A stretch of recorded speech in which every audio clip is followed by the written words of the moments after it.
बांकीर पुरातन नदी पोल भुशुड़ा। कटक जिला बांकी कृषि अधिकारी कार्यालय निकट में बहु पुरातन नदीकुंडा पोलर किछि अंश गतकाली राति में भुशुड़ी जाइतिबा देखिबाकु मिलिछि। पूर्व यह आशंका जिला प्रशासन को दाबीपत्र प्रदान कर पोलटी भुशुड़िया फल बांकी भुवनेश्वर गाड़ी चलाचल बाधाप्राप्त होइछि।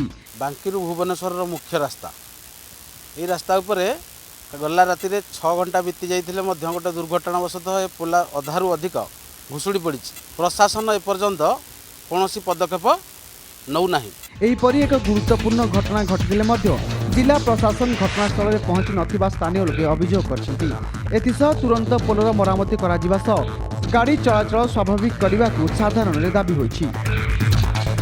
गत राति ये पोल अधा भुशुड़ी पूर्त विभाग कि बांकी प्रशासन कौन कर्मकर्ता ये जगह को आसी ना। बर्तमान ये रास्ता उपरे शह शह संख्यार लोक देखा छिड़ा जो गाड़ी गुड़िक विपदपूर्ण अवस्था गोटे साइड्रे जावासा कर मुहूर्त पोलटी धसीज और जनजीवन निश्चित भाव में हानि हम।